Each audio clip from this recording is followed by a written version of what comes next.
Check, check. There we go. That should hopefully check, check. There we go. There we go. Sweet. So, oh my god. Shut up. Sorry.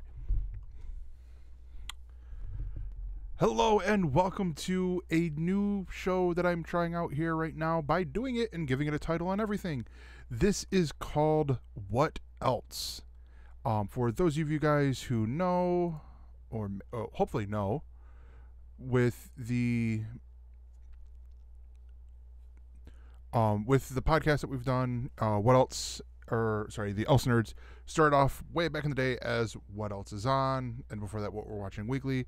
And I figured, hey, why not do, because I've talked about doing a show myself for a while now, like little one man show where it's just, me doing something else, talking about other things, whether it be some new stuff that's hitting me, the world of wrestling, the, other movies and stuff like that. And I figured, let's do it. Let's get it started. So, starting with this one, I'm going to talk about a couple things. I think I might do a little bit of a WWE segment, but there's not, or wrestling segment, there's not too much to talk about. But the big thing for me is I've seen 2 TV shows. So this first segment you could probably call, hey, I watched what Corey watched. Because if you remember from the last episode of the Else Nerds that we recorded on Friday or Thursday, Corey talked about the TV show The Toys That Made Us on from Netflix, and it's an 8-episode series, which I want there to be more. I really do, but I understand, with it doing this. So they broke it up into 2 seasons, 2 4-episode seasons, each of them taking about an hour long. Corey talked about a lot about this, with the fact that they do a little bit of humor and stuff, a little bit like Arrested Development, where the narrator sort of chimes in, like he's telling you a story, talking to you, not just, like David Attenborough. Today we see the Star Wars the toy and stuff like that. It's not like that. It's a guy talking to you. To be more accurate, the narrator is Donald Ian Black. And so I started watching this, shortly after, because I'm like, I need something else to watch, and let's start, let's do it. And so the first 4 episodes were on Star Wars, Barbie, He-Man, and G.I. Joe. And wow, this made me learn some stuff about the toys. And with these first 4, I mean, Star Wars was the only one I really had toys for.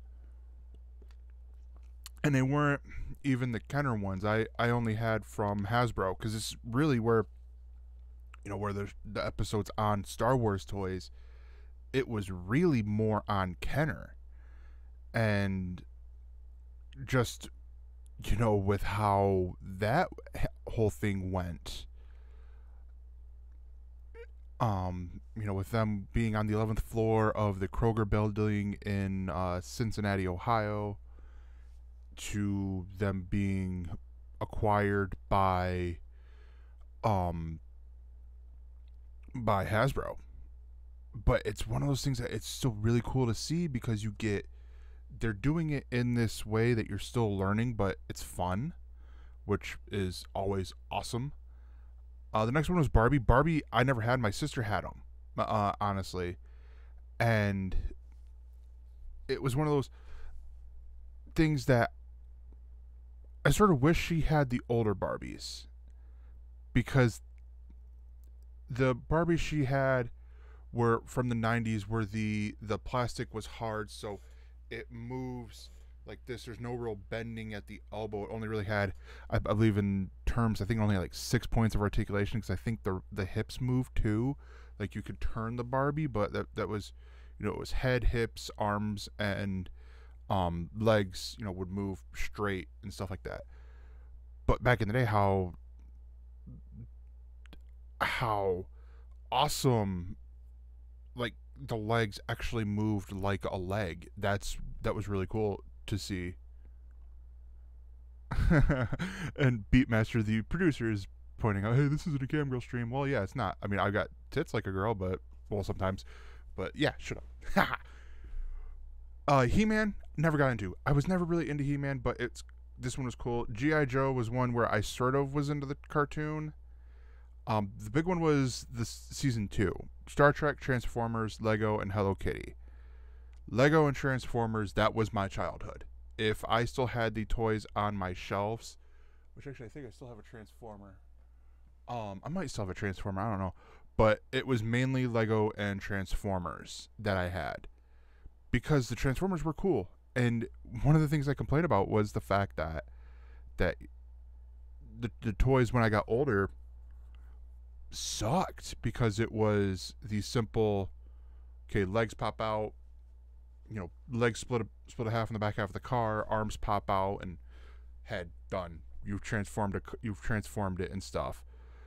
But I mean, it still is really cool to see how this is done, and how the show is done, and how they chose these 8 toys because they're popular. They were really popular in the past. I want to see more. Now, they say in there that it's an 8-part documentary series, but there's more toys that they could be hitting on. And honestly, I learned a lot. I didn't know Transformers were from 2 separate toy lines in Japan. Like, that's something that was really cool. It was the Dicolone and Microman toy lines, and that Megatron was the hero, and a lot of the other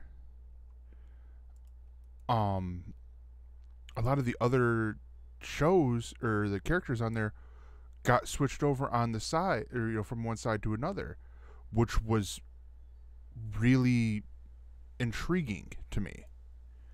But yeah, that's that. We talked more about it on What Else Is On. So get ready to watch that and listen to that as soon as Beat's done doing editing or whatever he's got to do.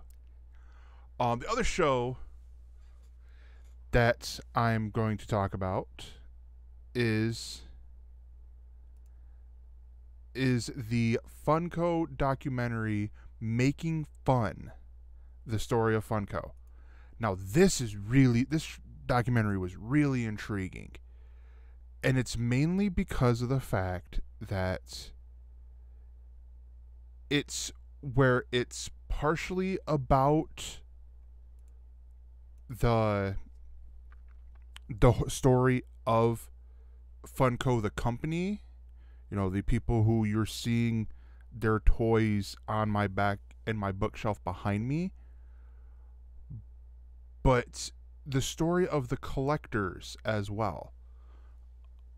I've spent my time, for a lot of guys who may or may not know, I work for Target, and a lot of the I don't even want to call them collectors, because collectors are like me. They're buying them to display on the shelf because it has a meaning to them. A lot of the people that I come across are not collectors, they are flippers. They're they are collectors, but they also want to flip as well, where they will buy something, they will buy a toy, or they will buy a couple of them so that they can have one, or even the extremes will be like, they'll have one on display like I got here, one that'll stay in the box, and then the third one that they'll sell at a later date because it'll be worth a lot of money. That to me is telling me you're taking away from 2 other people who could have that Funko. But this is also coming from the guy whose collection is on characters he likes. It's just because, he sees something or that he saw that was cool. Like, I have that Jack Jack figure right above my thumb for the video listeners that I got because he looked cool. It's Jack Jack on fire. That's awesome. The detail they got where it literally looks like they made it from 4 separate pieces.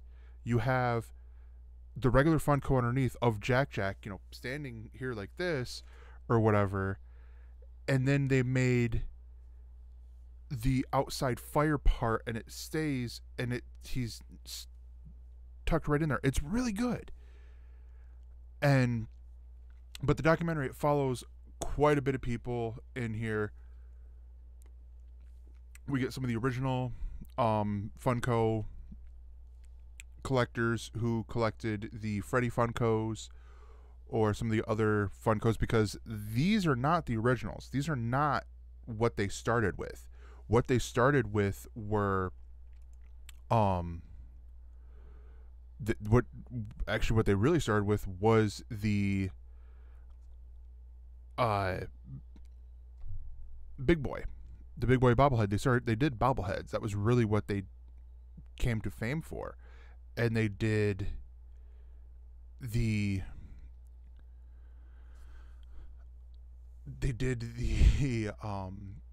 some others with some properties as they got acquired licenses for some older, Hanna-Barbera and some other, licenses that way. And then it became this big, massive thing that you're seeing now. Where they have, deals with companies like Marvel, DC, WWE, Lucasfilm, Sony Pictures Entertainment, Paramount Pictures, Nickelodeon, DreamWorks, Hasbro, CBS, Fox, Warner Brothers, Disney, HBO, Peanuts Worldwide, BBC, NFL, Ubisoft, NBC Universal, Cartoon Network, Netflix, Mattel, 2K Games, and Bethesda Games. That's straight from the Wikipedia page. That's a lot of licenses. But also, it's one of those things that with watching this, you realize, and I don't know if it's just because of how the documentarian wanted to do it, but what you get is it's really a show about these people and about making friends over, different things, like how you wouldn't have expected to make friends, in this, now that you wouldn't have been able to in the past, sort of deal.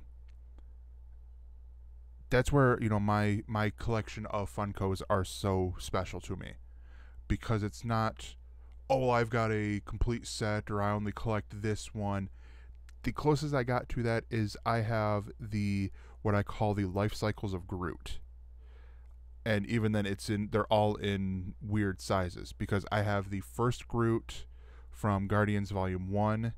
I have Baby Groot, which is the big Target exclusive one that you see right behind me. And then I have Teen Groot from Infinity War. And so basically the only one I'm missing would be Potted Plant Sapling Groot. But all of them are really just characters that I'm like, I like this character, I want the Funko.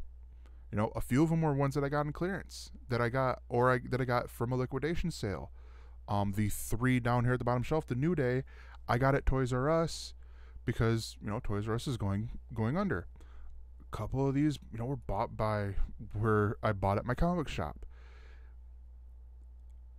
Funko has this brilliant philosophy.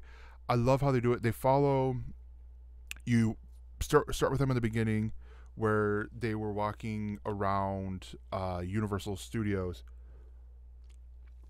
and they came to the shop, or they saw the shop. They're like, "Hey, well, how about if we make something for you?" and it's when they had the Big Boy, the Big Boy bobblehead, and they were just put in there like, and he gave them the like a shipment of Big Boy bobbleheads because they're like, well, these aren't going to sell. They sold out in the first day.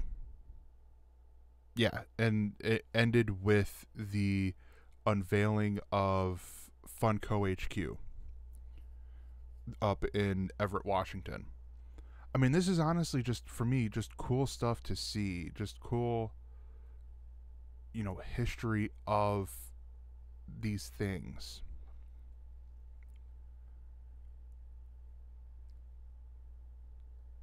So, both of these are available on Netflix. The Toys That Made Us is on Netflix. They just released their second season like a couple days ago. Oh gosh, I'm seeing Funkos that I want but I don't need.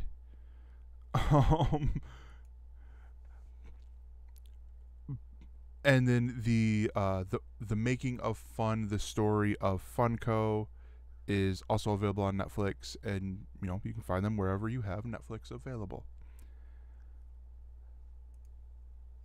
All in all, that being said, I think that's going to do it here for this week. The episodes are going to be indeterminate lengths because it's just going to be what else is on my mind. This might be where I do more movie reviews now that I have a way to go to the movies more often. But yeah, who knows? The only thing to be said is this has been What Else. Bye.